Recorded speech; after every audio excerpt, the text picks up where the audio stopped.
Hey, hey, hey, hey, it's Friday night, gentlemen, and welcome back to the Pastor's Roundtable to my illustrious co-host. Good evening, gentlemen. Good evening. Good evening. Good evening. All right. Good evening. All right. On a Friday night, we are back here on the Pastor's Roundtable. Hey, Raj, look who's here, man. He's back, ladies and gentlemen. We are excited to have Dr. Henry back with us tonight.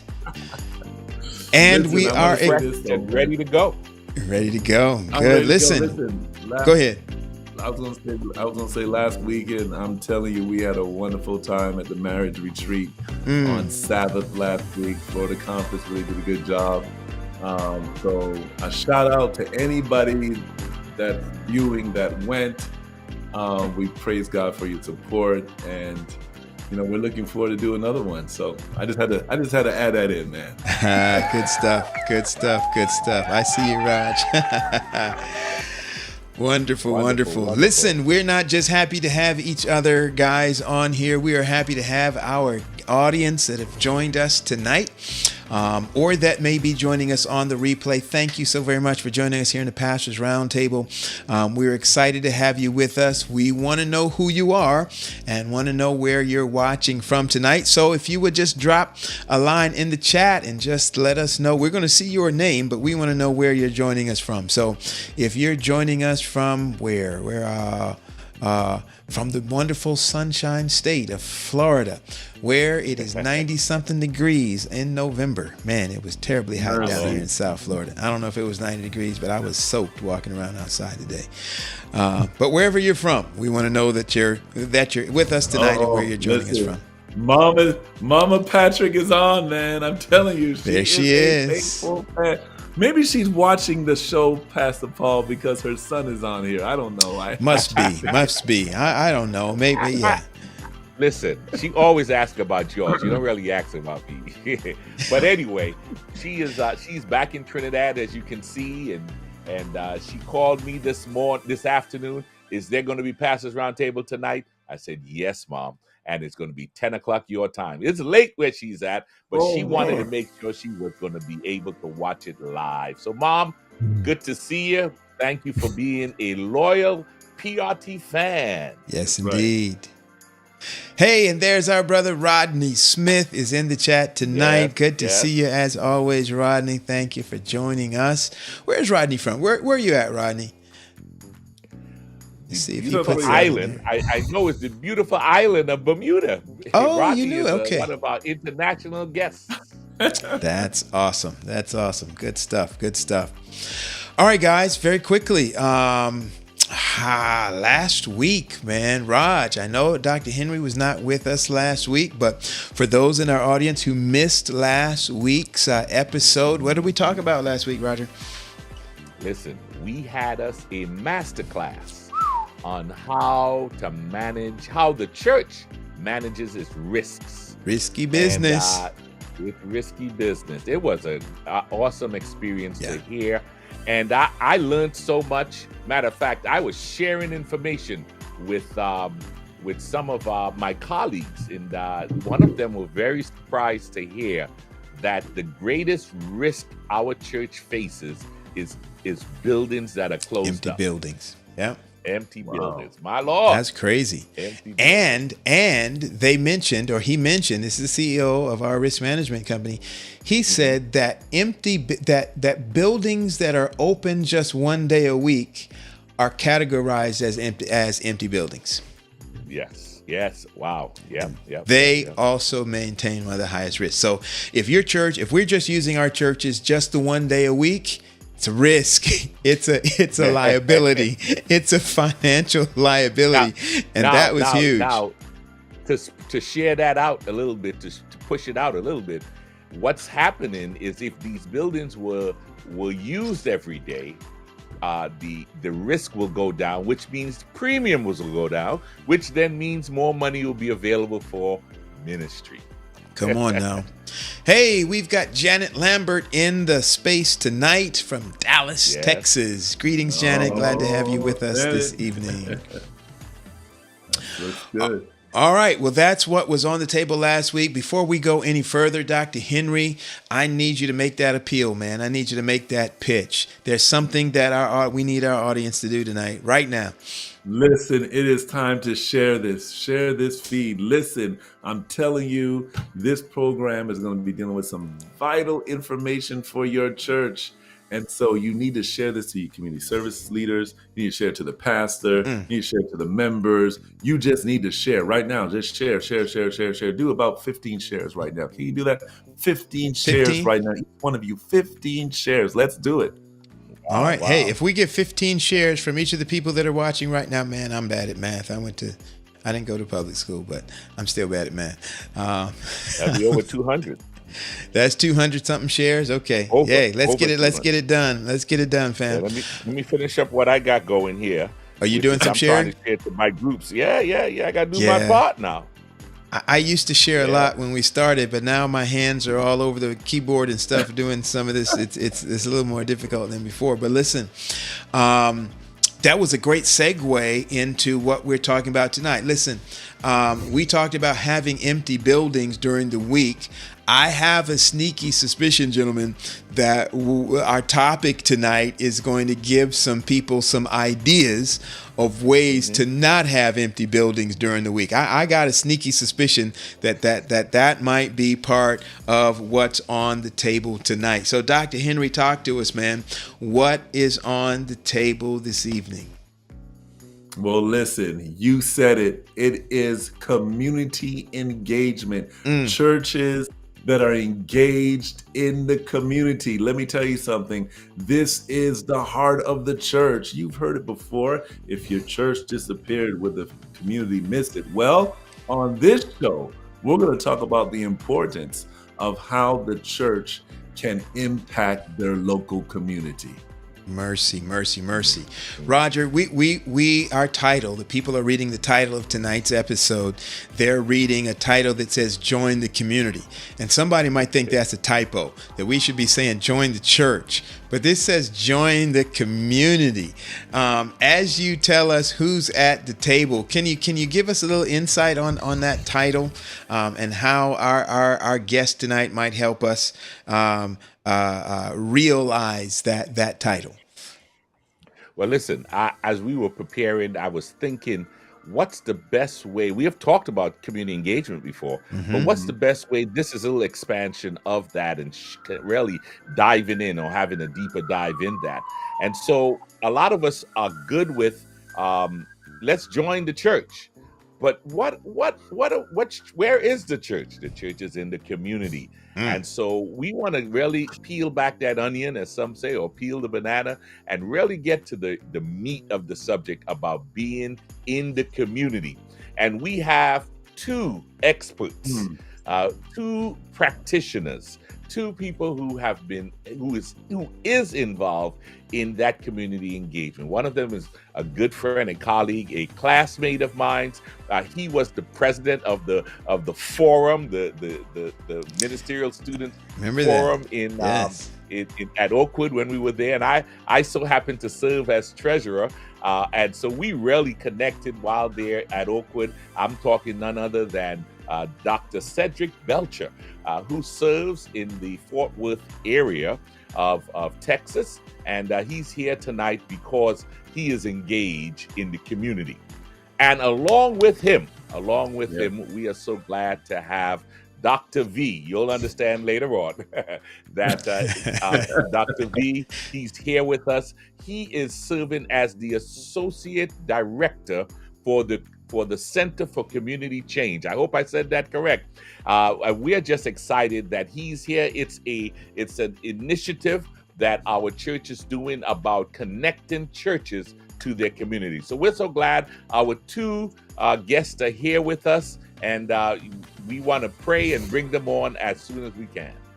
All right, let's bring them on, gentlemen. Hey, there they are. So excited to have you guys with us there, and our fake audience clapping for you. But we have a real audience out there that is also delighted to have both of you with us this evening. Thank you so much for joining us. Listen, we want to, before we begin, we're going to give you just an opportunity to address our audience and just tell them a little bit more about yourself and where you are and what you're doing and the scope of your ministry. But before we do that, I'm going to ask Dr. Henry if he would start us off with a word of prayer, and then we're going to give you an opportunity just to say hello to the audience tonight. Father, we are blessed tonight to have these two individuals that are on our podcast. We know, Lord, that this will be a blessing to not only us, but to the viewership. We ask that you guide our words today and encourage us, Father, to continue to engage in the community as we hasten your soon return. In Jesus' name, amen. Amen. Amen. All right, well, we'll start with Dr. Belcher and then go with Dr. V. Now you guys see the name underneath his thing. You know why we're saying Dr. V now. Yeah, I was going to give it a shot. I'm going to let him do it. Vadim Dementyev. Dr. Vadim. Yeah. All right. We'll get it. Let's start with Dr. Belcher, and then we'll go to Dr. V. Doc, the time we're going to give you, but Belcher, you're a preacher, so we're going to give you 39.7 seconds, and then Dr. V, we'll give you 47.8 seconds. I'm playing. He's a preacher too. You got to watch it. He's a preacher too, Pastor Paul. He's a preacher. You need to bring that down to 32 for him. 32.6 seconds. All right, Dr. Belcher, the time is yours, sir. Well, first and foremost, I want to thank you guys for inviting me and our Grace Temple Church from the hood of Fort Worth to be a part of the Pastor Round Table. I've watched you guys up close. I've watched you guys from a distance, and you guys have been a tremendous blessing to me, and you guys are on the cutting edge of ministry. I'm just glad to be here. I'm the lead pastor of the Grace Temple Seventh-day Adventist Church, the place that Kirk Franklin calls his home church. So we are just excited about engaging our community, and tonight we can share some of the things that the Lord has blessed us to do. Y'all see, he started out with that preacher's voice. When I grow up, Cedric. Dr. V, the time is yours, sir. Greetings. Hello. Thank you for having me. It's a truly honor and pleasure. I am thrilled, and I feel like I'm mostly representing the center than my personal achievement, and I really can't wait to share some of the exciting things that the center is doing and working with Pastor Ignacio Goe and Pastor Clavel Hunter. It's truly been amazing. Thanks for having me. All right. It is our pleasure. Well, listen, let's start right off the top, and I will address this first question to you, Dr. V, and then Dr. Belcher, you can follow up if you've got something, if you want to add to that.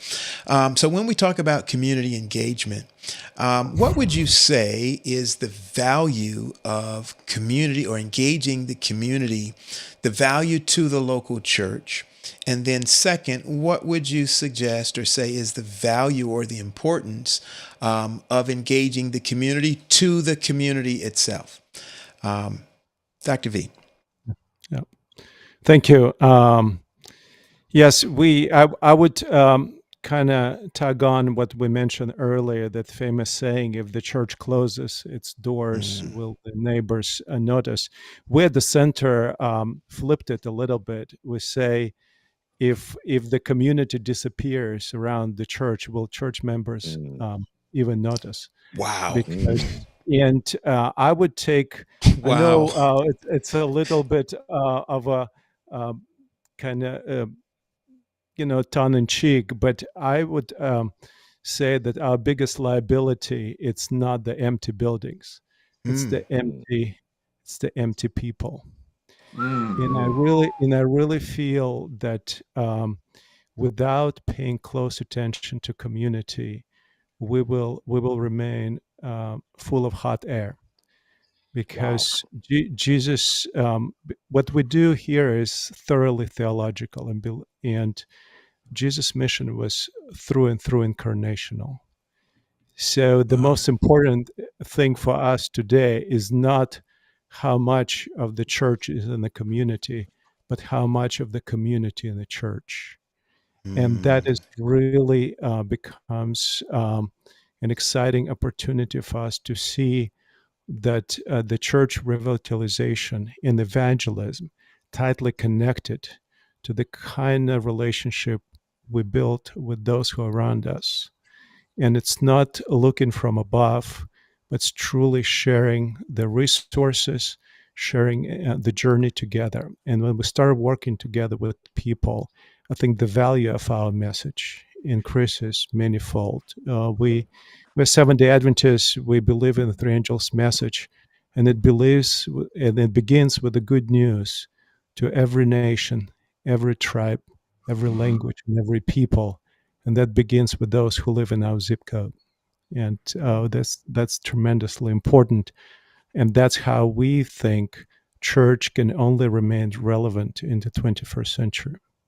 Wow, wow, wow. Good stuff. Dr. Belcher, you are the pastor of a local church. And so when you hear that question, the value of community engagement to the local church, how do you see that? How do you see the value of engaging the community to the local church? And that's a big term. I think at some point we kind of need to unpack what that actually means, engaging the community. So if you want to take a stab at that, just kind of opening up for us the term itself, and then the value that you see it as a local church pastor. Once again, I want to thank Dr. V. It's an honor to share this platform with him today. I believe it starts with obedience. Obedience that is anchored in Jeremiah chapter 29. Of course, many of us are familiar with Jeremiah chapter 29, verse 11. For I know the plans I have for you, declare the Lord, plans to prosper you and not to harm you, plans to give you hope and future. But before we get to verse 11, we have verse 7.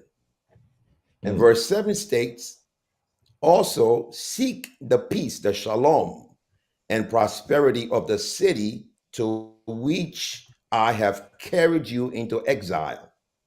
Pray for the people for it, because if it prospers, you will prosper too. I Come believe on. that Jeremiah 29, verse 7, Wow. should form the theological framework for community engagement. And when we do that, Wow. then it adds value to the community and by default to the local congregation. You will Mm. prosper too. Wow. That's huge. That's Hey, good stuff. where's the organ, Chief? Where's the organ? I know. Yeah, come Where is on. my organ? All right, I found the organ. There we go. Love it. All right, all right. I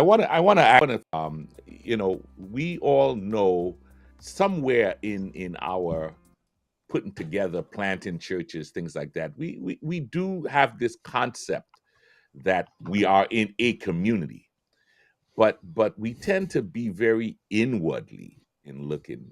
What are we missing the mark? Are we different? I know we do a lot of come to the church for X, Y, and Z, but what is it that's standing out in tonight's conversation that is different from what we have always been doing? So the Anyone? yeah, I would sometimes first of all, I appreciate you asking me question first, because following Dr. Belcher on the first opening would be a little bit it's hard to follow. So Dr. Belcher is truly honored to sit and just listen. I can do it all night. Just keep preaching. And I thoroughly agree. The whole idea of God is passionate about the city. I know it very well. A year ago, I moved to Harlem in New York from Southern California. So the notion of the city Wow. is very much in living here in Harlem has been very interesting experience for me. So I really understand what it means. that God loves the city. There's something when you see it and realize. I just want to. We talked about being inwardly, outwardly. I would suggest if we just start being Christly, and Mm. it's because that distinction of inwardly, outwardly might not be always useful, because we start kind of talking us and them sometimes using that Mhm. distinction.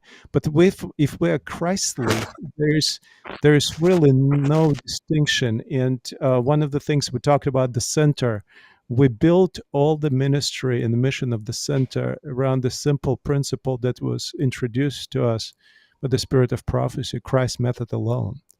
And it's just simple mingling and connecting the lives um, people. And that's I in my experience, I had been a pastor for 23 years. In one of the things that we always do things, and I was pastor for community engagement, and one of the greatest realizations I had, that one of the events we did for people who are experiencing homelessness, I had this profound experience sitting with there talking to David, who was one of our visitors. He would come to church, hide his beer in the bushes. He said, "Pastor, I will never bring this inside." But between the Sabbath school and the sermon, he would go outside, have a couple of sips, go back in. So sitting there, David brought lunch or breakfast with him, and he already had one breakfast. So he was going around the church and offering all the fine looking, dressed nicely people. He was offering that breakfast that was extra for him. And he said, "Who wants it?" And nobody wanted to sit next to David because he was so far, you know, appalling looking. But I realized that moment that um, David does not as much need us like we need David in our lives. And this is why it's so critical that we never lose the sight of the fact that if we want to see and find Christ and to be Christly, we should be able to look at ourselves through the eyes of Jesus. And we can only find this if we see the world through the eyes of our neighbors. And that's such an important aspect. I'm always reminded of Dr. King's sermon on Good Samaritan. I think it's mentioned in the book Strength to Love. He said the difference between the priest and the Levi in the Samaritan was that the priest and the Levi asked the question, "What would happen to me if I stopped?" And the Samaritan asked the question, "What would happen to that poor fellow in the ditch if I don't stop?" Wow. And if the church realizes that we can take our nice priestly robes and to be able to put off our donkeys, and to realize what is going to happen to us as a church if we don't start really rearranging everything we do in who we are. Even sometimes have to take time to stop and pay attention to those who are around us. It's not a glamorous business. I can tell you stories how Good Samaritan stories works well on in theory or in the story. In reality, it's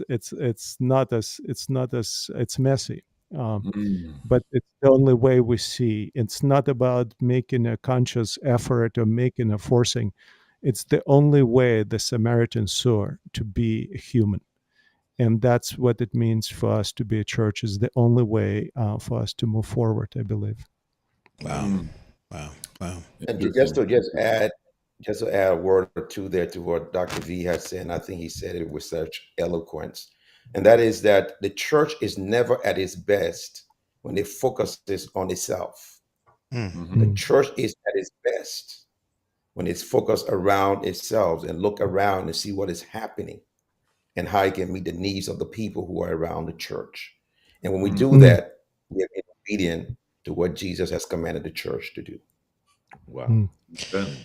Yeah, it's interesting when we juxtapose this conversation up against the conversation that we had last week on risk. And it often seems like there's tension there, that there's this this cognitive dissonance between what will happen to me if I help this person and what will happen to him if I don't. And it seems like what we've built a structure of risk around the first question, and it gives us pause and it makes us hesitate because, and it's built into the fabric of our structure. I mean, there are things that we don't do or don't allow our people to do or won't be covered because we asked the first question. How do you guys? I know this wasn't anything, but it just made me think. How do we? How is there a way to kind of reconcile those two, or where do we land? If I think what is required is courage on the part of our current pastoral leadership in church organization. Courage in terms of we have to be able to say we have to do it like Jesus did it, and because and the way Jesus did it required a lot of courage on his part to have a paradigm shift. And if we're going to be faithful to the commands of Jesus, then it has to require courage on the part of us as pastors and say, we're not going to do it the way it has always been done. We would do it the way it reflects the character, the mandate, the mission of Jesus Christ. It requires courage. Good. Courage. I was going to mention something real quick. Pastor V, you mentioned the center. And I don't know if you could just, I know we have some of the questions coming up, but just so that we have the context, tell us just 2 minutes about this center, so that as we ask the questions, people get a mind, framework of where you're coming from. Yes. So I'm a part of the Center for Community Change that was established just a year ago at Andrews University, and it was a grant that was issued by Lilly Foundation. And the main realization, Lilly is very concerned about the well-being of our pastors. But we discovered that the pastors who thrive in ministry are the ones who are the mostly connected with their communities. And we say, how about if we care for pastors? And we say, well, sounds like it's more work to be engaged in the community. What we discovered, and there is a research that comes from Barna Institute and many others, we discovered that the burnout in the pastoral ministry comes not from work and from busyness, well busy, but the happy pastors and thriving pastors also busy, but they're enjoying the ministry. The most benefit comes from the fact when you see your church alive. And the only way to bring revitalization to a church is to placing community. Sometimes we talk about community service in our church. My first church, we had the Dorcas room, which was very interesting. It was supposed to be a community service room, ended up being a storage room. That everybody brings the junk or cleans their garage. So we always think of community services as a sort of like one-eared Mickey Mouse that you have, there's this church and there's this ear, Mickey Mouse ear, there's this community services. What we wanted to do when it placed the community engagement in the center of church's life, to make it truly the source of inspiration. And we're discovering that doing and going through that process that actually eases pastors' tension and burnout. And so the center is now structured in such a way that we are going to be mentoring in a span of 3 years, somewhere between 120 and 200 pastors and churches. Not as many churches because sometimes there is a multi-staff situation, but we're going to try to engage at least 150 churches and lead them through the process of revitalization. And if your church is interested in doing the work, you can contact anyone at the center, and we will be happy to hear from you. Our first year cohort is full now, and we also going to provide not only resources to see and view the community engagement in a new way, but also it comes with a little bit of incentive from Lilly Foundation that there's a little bit of seeding money if you have a project or a community project or any other initiatives that we would like to talk to you about and help you to get something off the ground. We partnered with the VersaCare Foundation that's giving over I think they gave $2.8 million this year to different initiatives and social interventions in the communities. A lot of their focus goes to education, but also now they're getting increasingly interested in working with churches. And if they're good, viable projects, we pass them on to VersaCare Foundation. This is our partnership with them, and if VersaCare knows that you've been working with the center, that will sort of kind of puts you on the forefront of their attention. Not because they like only those who work with the center, but chances are, if you've been working with the center, you have everything in place to make sure that your project is viable, and you will see it. You'll bring it to completion, and it will be successful. Mm-hmm. So that's what we do with the center. Awesome. I just want to add that we at Grace Temple have partnership with the center, and we have a 3-year agreement whereby they will be mentoring me, mentoring my church, so that we can be more actively involved in community engagement. Pastor Clover Hunter is our mentor. Mm-hmm. Great program. Great program. Awesome. Yeah. So Pastor Belcher, Dr. Belcher, this leads us to this question. As a local church pastor, what it is you need, how does a pastor motivate or empower his or her congregation into being a church that is fully engaged in their community?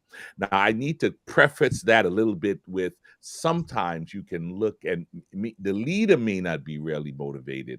So the leader may need to be motivated also, but share with us what it is that, how can they motivate themselves and their congregations towards community engagement? Thank you, Roger. I want to go back again to Jeremiah 29:7. I believe that the congregation, the leader, they both need to have a clear understanding of Jeremiah 29:7. And then they have to turn that understanding into a shared vision.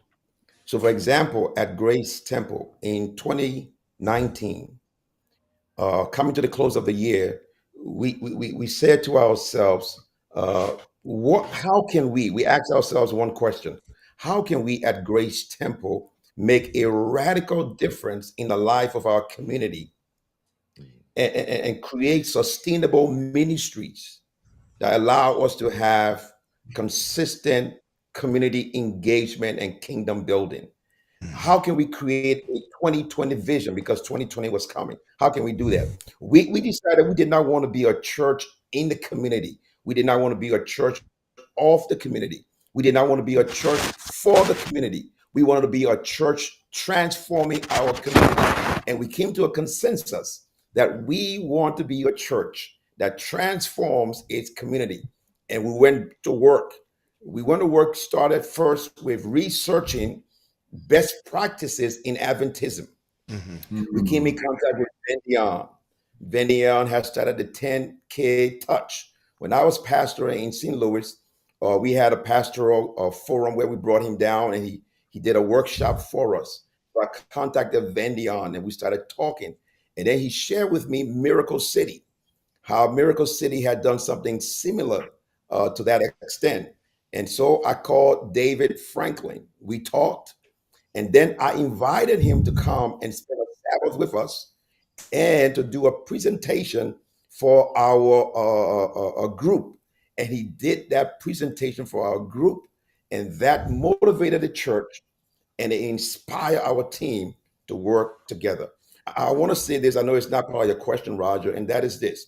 Many a times as pastors, we want handouts, we want PowerPoints, but we need to understand that we are professionals and we need to invest in ourselves. Amateurs do not invest in themselves. Professionals invest in themselves. And so we were Come able on. to get David Franklin to come and spend a Sabbath with us and mentor us. And as a result of that, we're able to craft a program. We're able to motivate the church, where we're able to inspire the church for a 2020 vision that allows us to engage our community. Nice, nice. So as a follow-up, what was some of the things that you had to start? You talked about doing the research. Was there anything else you did before you implemented the plan of the 2020 plan? What else because I believe there are churches who may have the vision, but they haven't been able to communicate the vision, or what are some of the things you did to move your congregation along besides bringing in experts and mentors? It started with me, and I had a conscious decision. I had a moment with myself, and I asked myself, Belcher, how long do you want to pastor the way you pastor? How long? How long do you want to have a non-effect, no impact on your community and the people around you? How long do you want to see people sitting at your doorsteps and you doing nothing and you jumping over them and going to your church? How long do you want to have that happen? Come on, preacher. I don't want to do that anymore. And so because of that, I wanted to do something different. And Dion, if you remember when we were in St. Louis, here myself to talk, I was not satisfied with ministry. I did not like how ministry was going. I wanted something different. And Dion myself would talk about it. I'll tell Dion, I'm trying to do this and do that. And Dion would say, Belcher, just slow down. You got to put this. But again, it starts with me. We have to have a righteous indignation of how we've done church in the past and say we're not going to do it like that anymore. Mercy. Come on, preacher. Mercy. Yeah. Listen, Pastor D, can you shed some light on how can we motivate our pastors? I thank you, Dr. Belcher.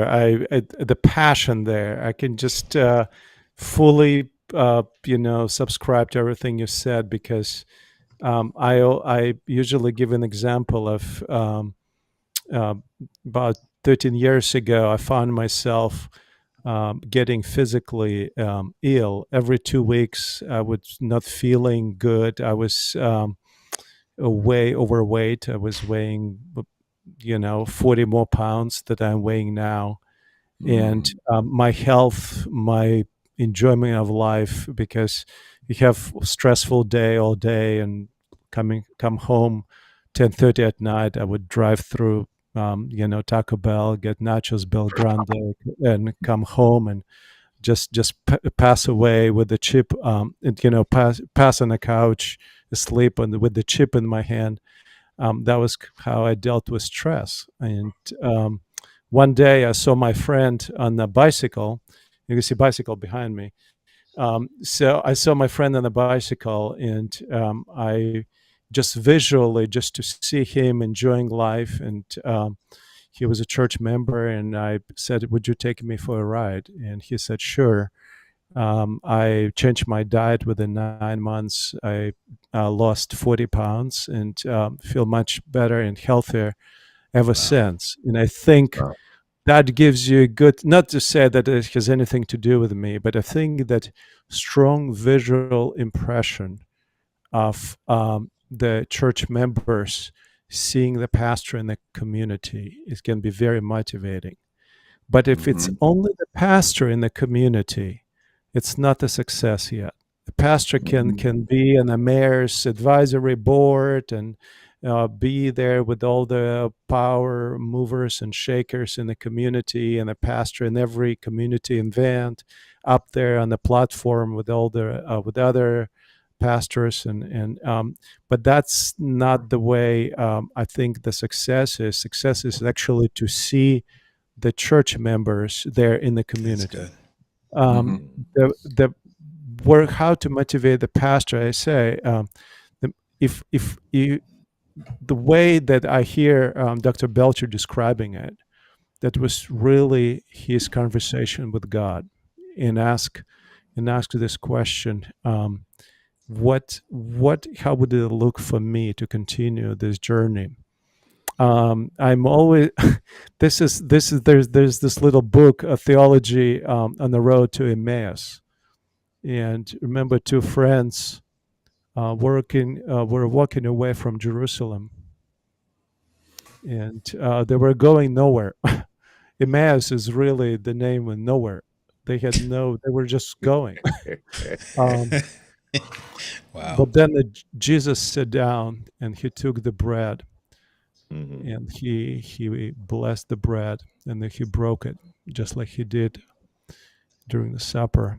And all of a sudden they saw the scars on the hands, and they couldn't see themselves doing anything else but return back to their Jerusalem.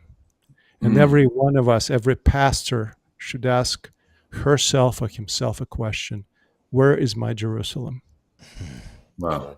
It's not the pretty, it's a very messy, it's where Jesus was crucified, but it's also where the Spirit will come. Amen. Wow. In Acts 2. So everyone should ask that question. So when we discover, I hear Dr. Belcher discovered his Jerusalem, and now you see the blessing. So this is how to make a U-turn on the road to Emmaus. And I think, and it's a big one, and that's why we need everybody's effort right now. The center is just, we can reach out to 200 pastors. There are 5,500 pastors in the North American division alone. We had the work cut out for us. So I hope we'll continue and make it put it to the forefront of all our efforts. Yeah, Pastor V, again, so happy that you're able to come on this podcast, you and Dr. Belcher. Dr. V, the next question, we talked a little bit about community engagement, and I want to get to some of the projects that you know of. But there's a crucial concept: substantial community engagement. Can you explain to us what that concept means, substantial community engagement? It goes back to the point I was trying to make earlier, that we put the community engagement at the center of the church life, which means there is no community or community services department at the church, that every ministry of the church becomes community oriented. Men's ministry, women's ministry, pathfinders, even everything we do has now the focus. Sabbath school. How would our Sabbath school classes would do if our members would come and discuss what's happening in the neighborhood, how they can pray about the neighborhood before they begin the lesson? How would the lesson discuss? How would the preaching and teaching would look like? I used to teach preaching at even non-Adventist seminary, and I would ask students to write the text that they preach on, put it in a pocket of their jeans, and go serve in the community. and to open the text and read it a few times, not in the library basement, but right there when they try to serve people who are in a different situation than they are. You can start seeing all kinds of things. So it basically answering your question again. Sorry, I get on my preaching No, it's thing good again, stuff. but answering is it more succinctly. It's you don't add community engagement to the list of ministries. You make every ministry community engagement oriented, and I think that's the only way to make it truly meaningful in the lives of our communities and congregations. Dr. That's Belcher, I was going to say, Dr. Belcher, you're in this process now. You are doing some significant things there in the Fort Worth, Dallas area. This substantial, because that's for me that's hitting me substantial, not just one event and that's it. Or Dr. V kind of mentioned it. This is one ministry of the church and that's it. But just this total engagement from all of the ministries in your church, dealing with your neighborhood. How is it going for you in your church? You're pastoring. I mean, you're there in the hub. How is that going for you as far as getting your members to embrace this concept of substantial community engagement, where our ministries are part of it? And you've done some significant things too in your church. I think you were mentioning something in 2020 and how you were challenged to do some significant things. Go ahead, Dr. Belcher. I'm going to do a roundabout with the question, but I will make sure I answer your question, Dion. And that is, in 2019, we decided to put together a community initiative called I Touch Fort Worth. When David Franklin came to us, he told us that at Miracle City, they had a goal of touching 100,000 people, and they surpassed that goal. Because we live in Texas and everything in Texas is big, we decided to set a bigger goal. We did 1,200, and we started January 2022. And guess what happened? We had the pandemic, and we were like, wow, what's going to happen? So what we did was we set up into two categories: spontaneous touches and intentional touches. Spontaneous touches was something that we call load of love, where we go to laundry mats and pay people's laundry. We did gracious groceries. We did praise at the pump. We did drive-through blessings. We did barbershop blessings. We did first responder prayer. We went to various police stations and fire stations and we prayed. So those were our spontaneous ones. Then we had intentional ones. We had community buy giveaway. We had community fest. A community fest where we brought the community together. We had a variety, a buffet of activities going on along with car and bike show. Then we had our prayer initiative. Then we had our prayer breakfast for our first responders, where we had a gourmet breakfast set up for them. The police chief came to our breakfast at that time. And so all of these things were part of our plan. We said, okay, we're going to have a 3-year plan, and we're going to evaluate those plans. And then we're going to take some of those things that we did and turn it into sustainable engagement. Good. And so we took some of those things, and now we're working on those things to make it sustainable. And our target was jobs and housing and social justice and our families and children and youth and young adults and health and wellness. And so all of those target areas now, we are using it within our church to make it more intentional and sustainable as we go along. So some of those things have now been turned inward to the church so that we can partnership with others to bless our communities. I've got a follow up from this, and then I want to reference one of the questions I see in the chat. So these ideas, all of these things you read are awesome, phenomenal stuff. But when you say we decided to, talk to us about the we. Was this single department? Was this the pastor pitching this to the church board at large? Was this individual member saying, "Hey, I have an idea. I have an idea"? What did that look like in your context? Thank you, Antelon. The we in reference eventually meant the entire church.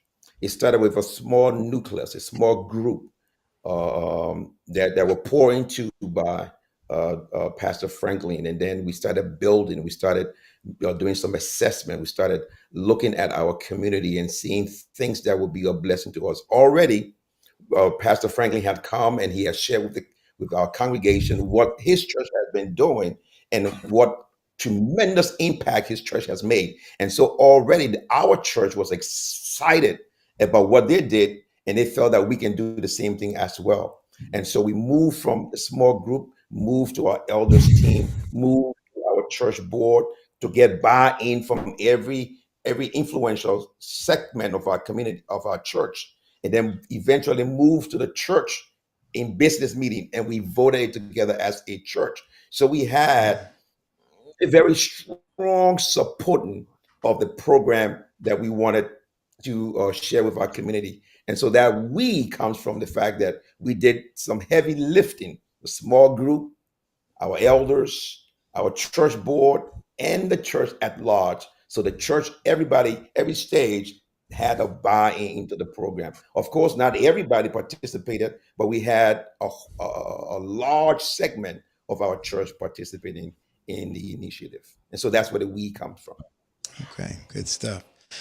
I want to go ahead and hit that question that came in the comment, and I think Dr. V, this was more directed at you or for you. Comes from Beverly Rachel. She says, "How can we get financial support with our community project in San Jose, California, area? We have a project, but we're struggling with funding." And I think she at some point earlier, you were talking about some funding issues. Lots of people have issues. I mean, have ideas. They're wonderful ideas, but as Roger likes to say, ministry cost. It costs to do ministry. And so what are some of the ways that they can find some funding to do some of the projects that people are very innovative and creative in coming up with? I'm going to make a comment that may be beyond the scope of this podcast. And San Jose, California, it's a stone throw from Silicon Valley. And we are looking for funding for a church. We have a bigger problem. It's a systemic issue that we're facing. And I want to also bring our attention that community engagement, it's not only about the projects and the things we do. It's also advocating for systemic change and engaging the politicians and engaging. It's just a side note, because to me, imagine probably one of the most wealthiest places on the planet, San Jose, and it should not even be an issue.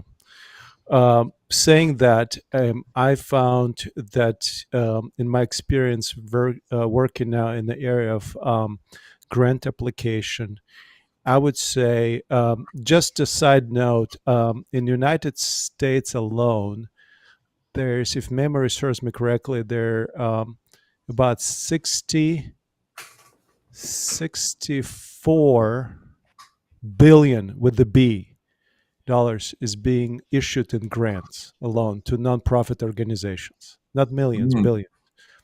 I would say that I can't think of any project undertaken that really has a meaningful social intervention impact that you cannot find funding. The money is not the issue.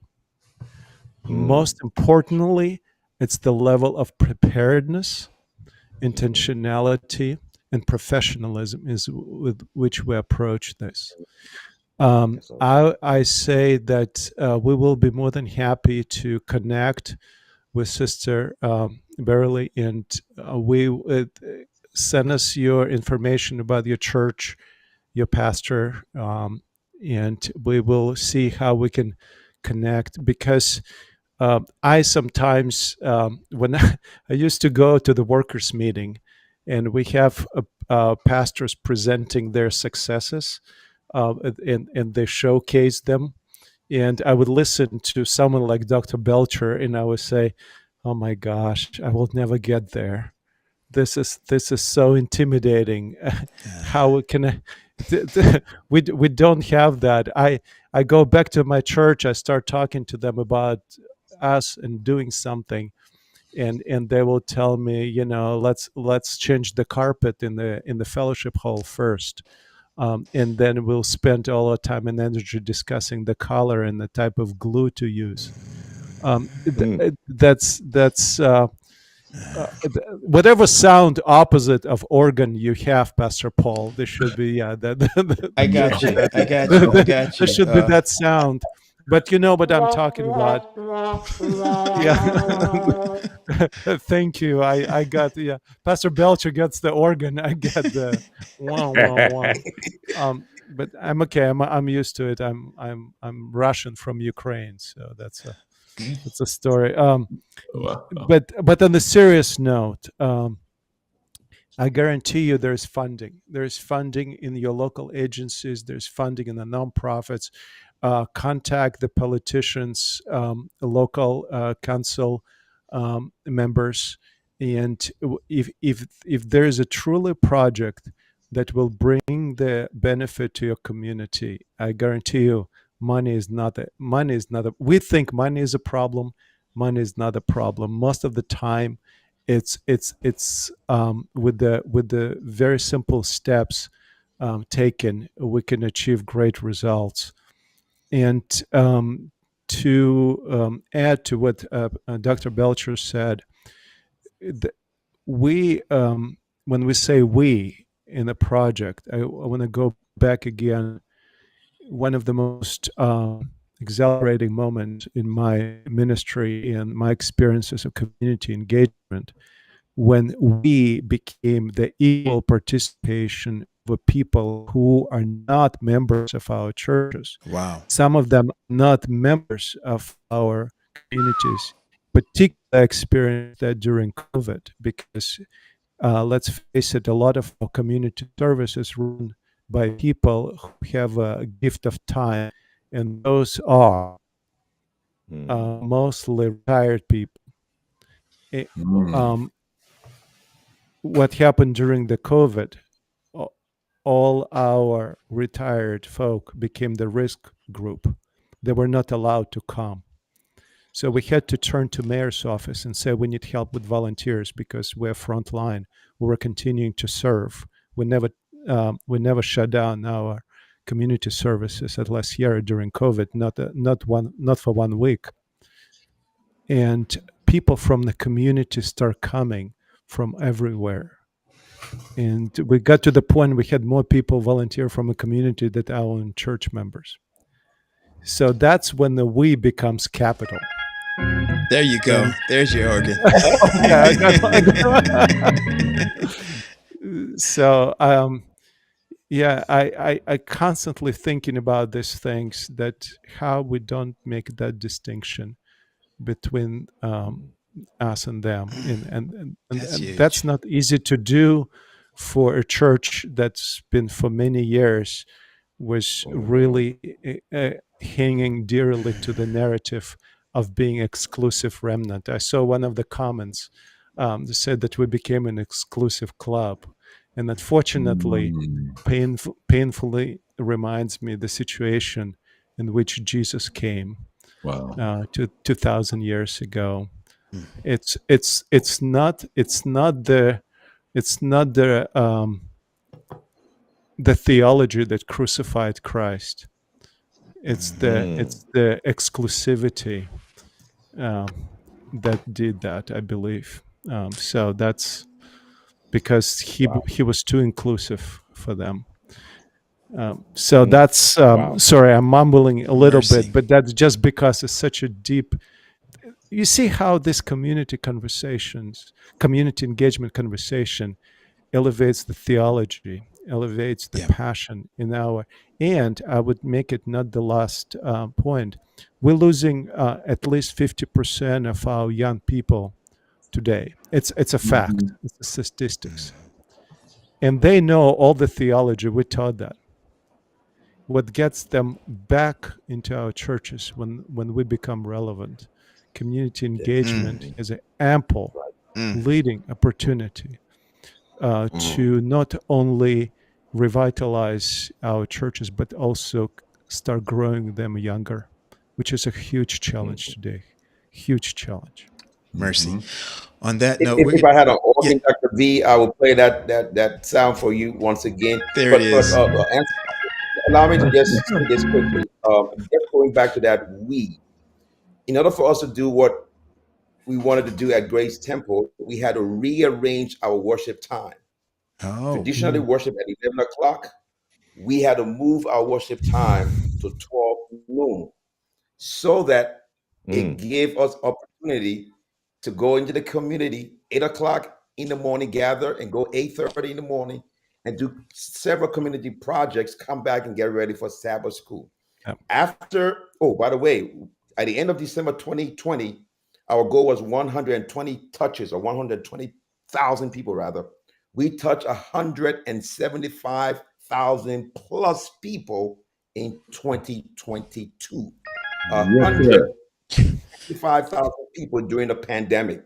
After it was done, some people wanted to go back to 11 o'clock. The clock had already been turned, and we said, no, we're not going back. And so we're able to still engage our community in community services because we were able to rearrange that time period. Wow. Listen, we're going to ask our guests to stay right where you are. Don't go anywhere. We're going to take a quick reset here and bring them back with us. Listen, if you are just joining our stream this evening, thank you for joining us. Welcome. But if you just got here, oh my goodness, you missed some great stuff. Roger, talk to us, man. But you just give them the little cliff notes, and then we got to cover some other stuff. The cliff notes. I love the fact that it was shared that we want to be a church of the community, a church in the community, a church near the or in the or something like that. But the key is we want to be a church for the community, transforming the community. Transforming the community actually, and that was real to me. Awesome. It's more than just, and I'm just reminiscent of my time in the urban setting as a local pastor, and some of we did around that community. I'm going to say it that way. But some of it was transformative, and so I was excited about that. So this conversation hits very close to my heart. Dr. Henry, we heard terms like I'd never heard before that was powerful that I'm probably going to use before. But Dr. V said to us, he said, we always use that term if the church disappeared, would the community even miss us? But he gave it another spin. That thing, if the community disappeared, would the church know that it was gone? I was oh my goodness, my word. Dr. Henry, what's your takeaway right quick, man? Listen, man, I love this concept so much. I already partnership with the Community Center of Change, man.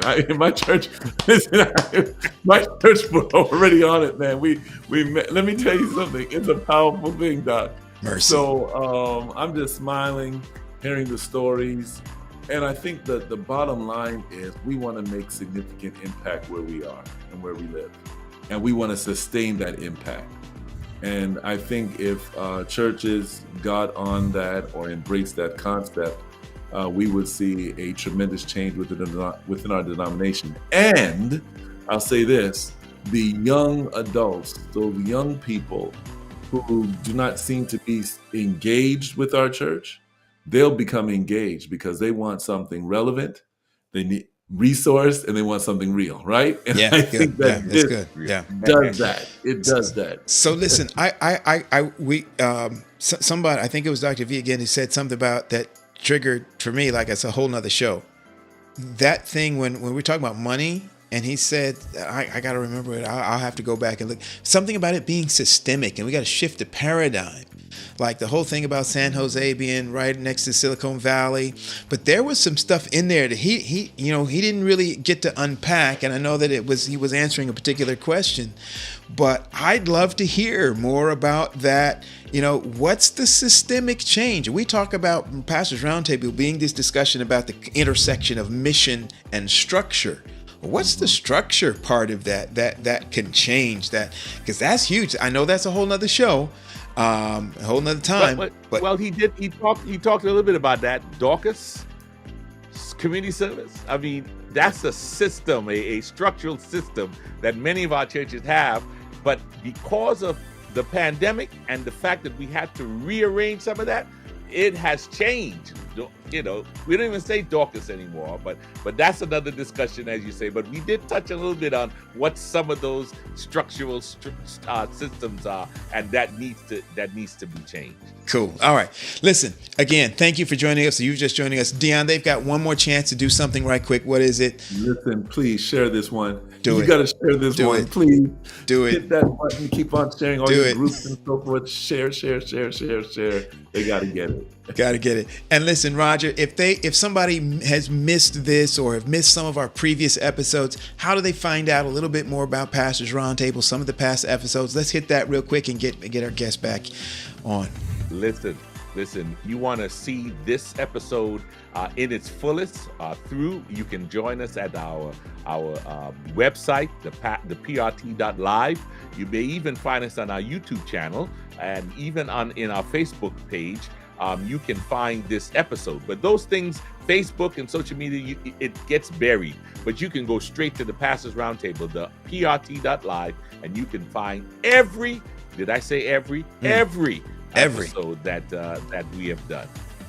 And listen, we want you to make plans right now for next week. Next week, we're going to be talking about legacy ministries. We've talked about a lot of things about pastors, families, and whatnot. We're going to be talking about how the church interacts and treats those who have served the church for years and years and years, and they've retired. Not just the retirees, but their families, their spouses, their children. That's a huge topic. We've touched on it with kind of a 10-foot pole before we're going straight in next week. So you want to make sure that you're a part of that and you don't want to miss next week's Pastor Roundtable. But for now, we're happy to jump right back in and bring our guests back on because we've just been having a powerful, powerful discussion tonight. Gentlemen, welcome back. Thank you again for standing by. We're excited to have you with us tonight. Again, Dr. Cedric Belcher and we're going with Dr. V. I'm going to have him say it for us again. Doctor, say it for us, the whole name, one more time. I hope I pronounce it right. You made me nervous now. It's Vadim Dementyev. There it is, ladies and gentlemen. Vadim Dementyev. All right. Listen. All right. So our next question I want to throw at you, gentlemen, and I'll start with Dr. Belcher and then go to Dr. Dementyev. How'd I do? All right. All right. So how should pastors, Dr. Belcher, how should pastors and leaders balance the relationship that they have with themselves and community leaders? Is there a line that should not be crossed? I know sometimes people are nervous. Sometimes Adventists, we talked about that country club thing, that exclusivity.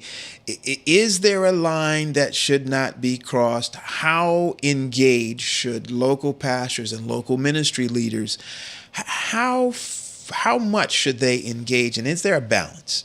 How would you address somebody that has a concern about that? Seems like it's. I want to say this.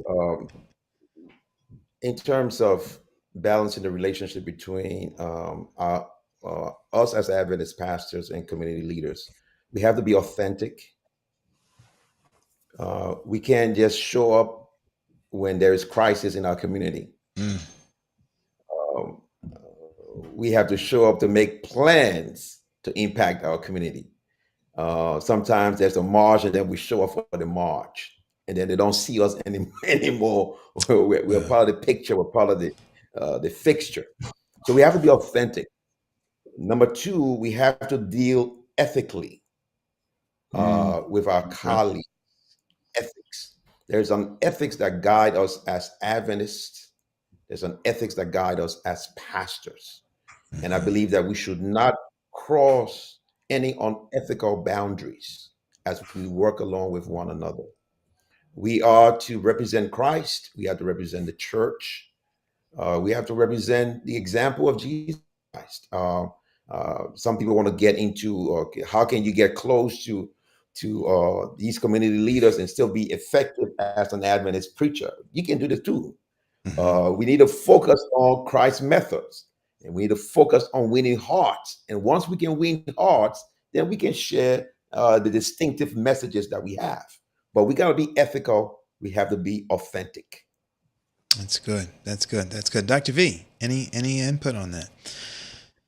I appreciate Dr. Belcher's comment, because one of the greatest blessings that I had in my life, meeting people who are the same on the platform as they're off the platform, and being the same, not try to be different in different situations. But when people ask me a question where you draw the line, I always get a little nervous, because Jesus was Jesus was approached on many occasions by people who valued exclusivity so much that they continually try to put it against him and accuse him of being with the wrong people. I want us to be very careful, because part of taking community engagement with that substantial twist to it, as Dr. Henry mentioned, it's to be able to look through the lens of grace, and to judgmentalism has been such a plague that just kind of some looms behind the things we do. How can we not judge? And that is just not an easy task to do. And I can give you a very simple example. I remember spending a very painful, long. The board meeting went to 1:00 in the morning, 1:00 a.m. Starting at 6, we were discussing if our community service can distribute ham, frozen ham, that we were receiving. And there was a huge discussion, and people were going, and that was very heated discussion, and almost split the church. This is the example how community engagement can do. And what do we do? And I sat and realized, because it started this fundamental question, what's important to us? And when we ask the question, what is important for people who are around us? Where are they at? And Christ answered that question. Meet people where they're at with love and care. If they see the grace and they see the kingdom of God in you, that's how you draw that balance.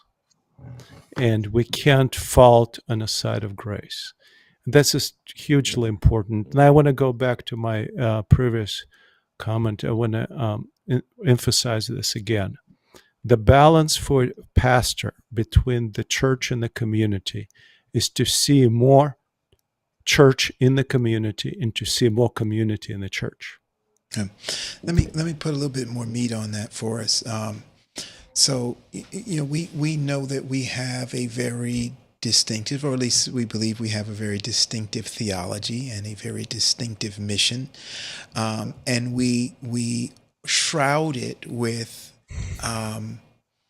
language that uses terminology. It's biblical terminology, but things like "come out of Babylon," "come out from among her and be ye separate, touch not the unclean."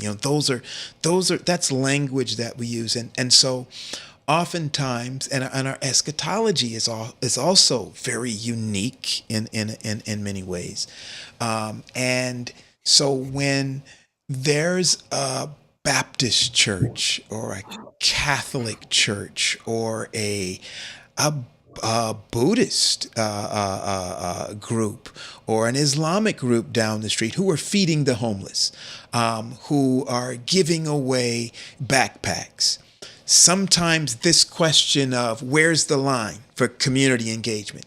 Can we work alongside the Catholic diocese in a homeless ministry? Can we work as and then there's this, some of our people get very when it comes to politics.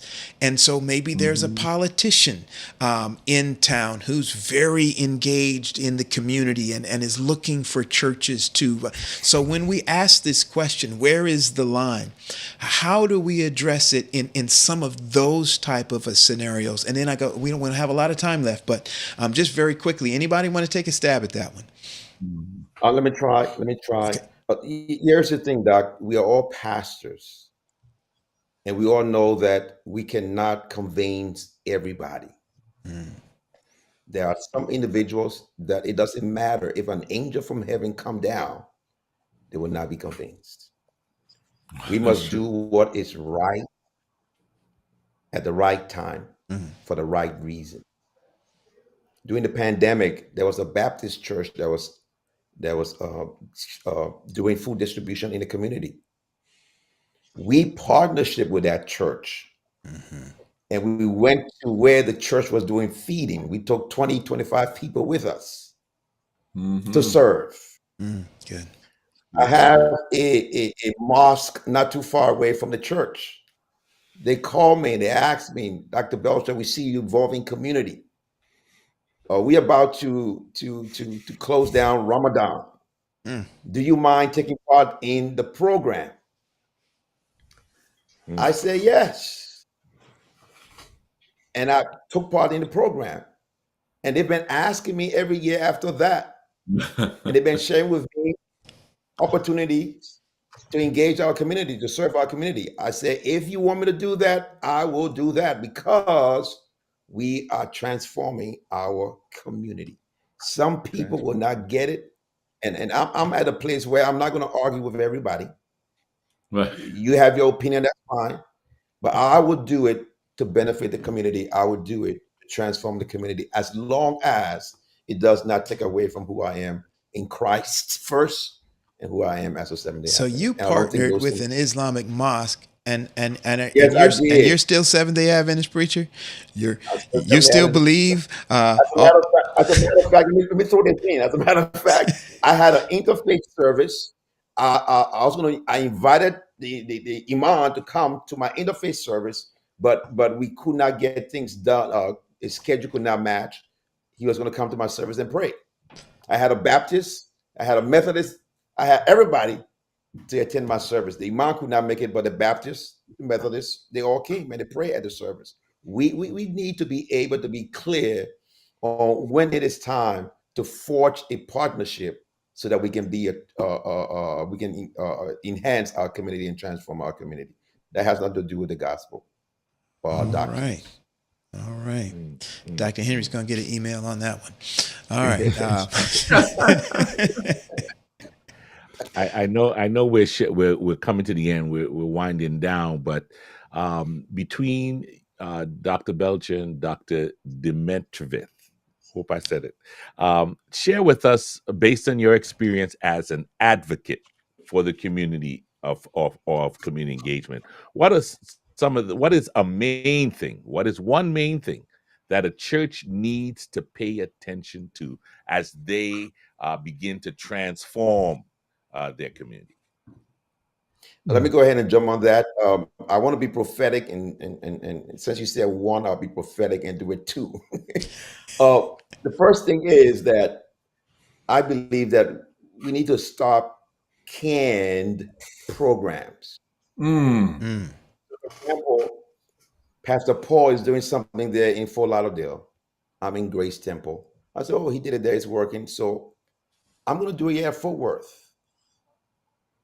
Well, maybe that program is good for Fort Worth, but good for Fort Lauderdale, but not good for Fort Worth.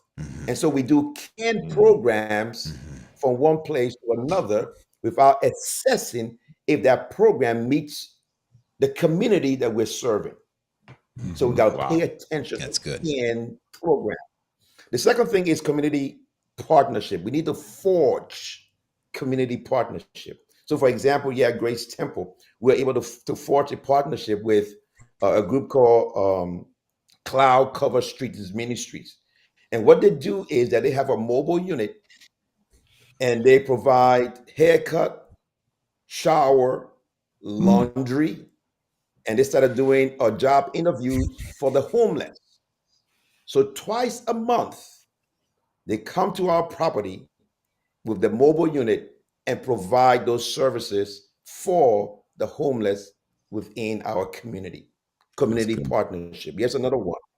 We partner with a school, a high school called Dunbar High School.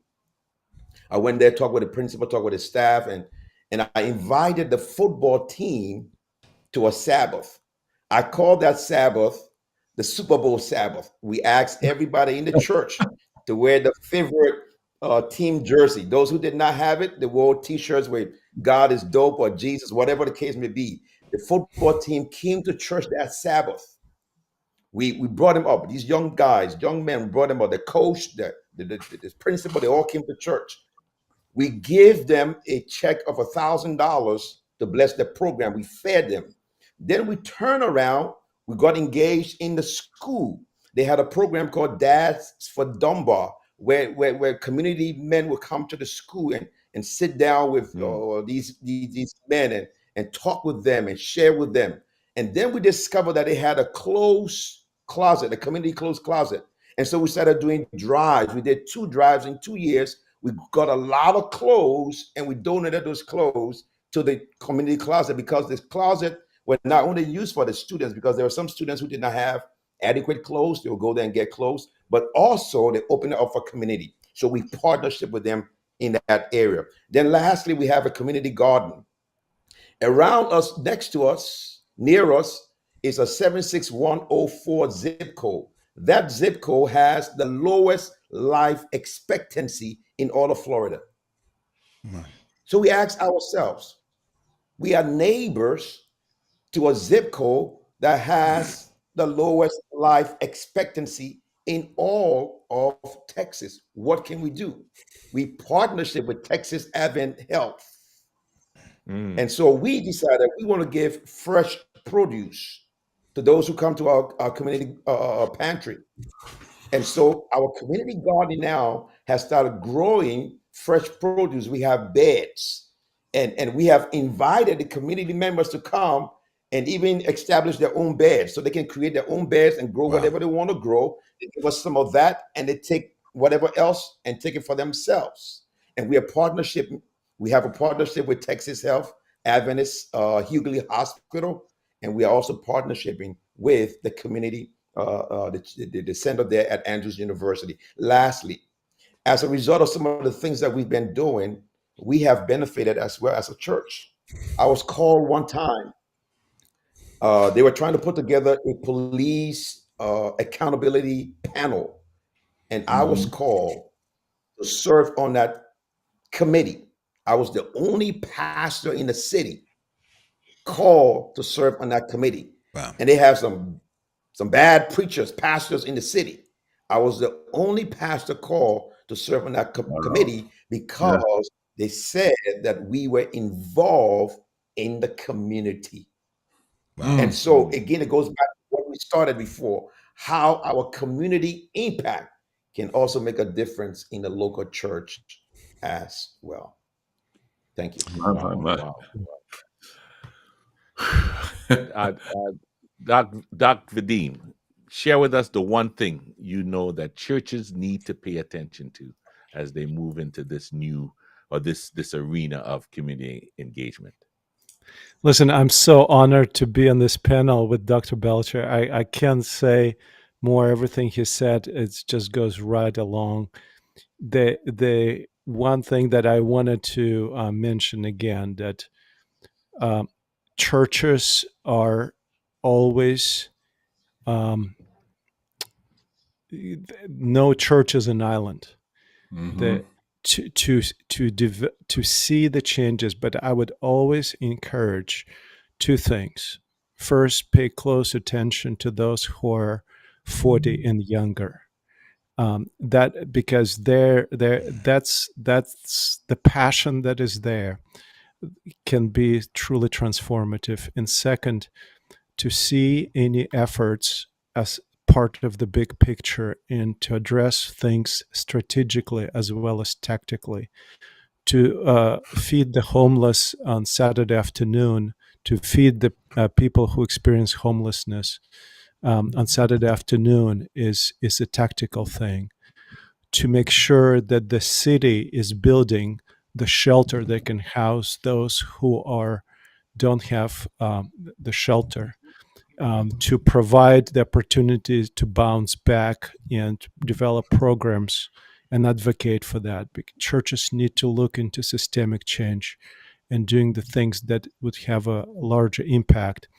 The people underestimate the power, and it's always been part of the African American traditions. There is a reason why the powerful people, politicians, would always pay attention to the communities because they know that they need the support. Churches have a tremendous power, and that is not power based on our achievements. This is the power that's given and promised to us through the grace of Christ.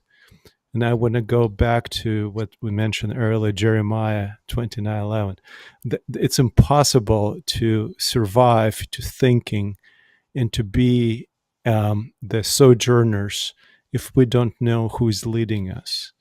The success of Abraham's mission would not be where it was if Abraham did not realize that he is a stranger in the Canaan, but his God is the one who owns the entire earth in a place. And the churches need to have that and to have this big picture and to be reminded.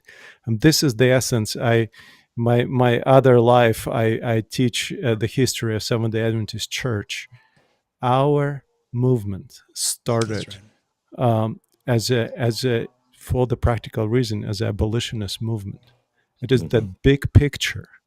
It is addressing the systemic injustice and change that became one of the most powerful forces. And what made Seventh-day Adventists distinct was not the 28 fundamental beliefs, but it's one belief that is, if the church stands, the church is waiting for Christ to come. If church stands and takes it seriously, the principles of the kingdom, and are willing to stand and do whatever it takes, that church will see Christ coming in the cloud. Amen. Amen. Listen, this has been a riveting conversation. My goodness. Thank you so much. Listen, I'm gonna speak for my colleagues. We enjoyed this one. We enjoyed this one. But listen, and we're gonna get ready to go. But Dr. V, if you could give us some type of contact information, I'm sure that the viewers would love to get in contact with you to kind of see what they can do so that they can make a tremendous impact where their church is at. So if you could let us know something, put something, text us something. Okay. We want to put it around here so we could. Yeah, well, you can contact me, my last name, and at andrews.edu, or just Google us, the Center for Community Change at Andrews University. We also just started the Facebook and Instagram account, the Center for Community Change at Andrews University, or Andrews Center for Community Change, Andrews University Center for Community Change. Just Google us. You'll find. It's not hard this day and age. If you want it, you can find. That's not a problem. We'll But put it in the show notes for our audience. I'm so grateful for this opportunity. You have no idea.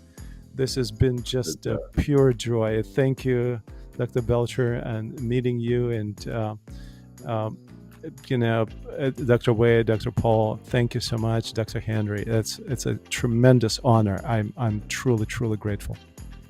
Thank you so much. All right. We just want to let you know that to those who are watching, we will make sure and get all of the information and put it in our show notes under the show on the website. So give us just a few moments and we'll make sure that happens. So don't be worried how you're going to get in touch. We will make sure that you get that resource because we know that's key for us here at Pastors Roundtable. Perfect. Hey, everybody, don't forget us next week. We're going to be right back here in the same space, same time as we talk about our retirees and that legacy ministry. We've got some wonderful guests who are going to be with us again on next week. We've had a delightful set of gentlemen who have joined us this evening. Again, thank you for being so gracious with your time and sharing so vividly and ably this information with our audience tonight. Thank you again so very much. And for our audience tonight, we thank you for joining us. We want to see you next week. Bring somebody with you. God bless you. Roger, take us out, Doc. Again, we want to say thank you to our guests. We thank you to our viewers. Look forward to seeing you next week where you can join Pastors Roundtable to make ministry relevant, resourced, and real. God bless. Take care, everybody.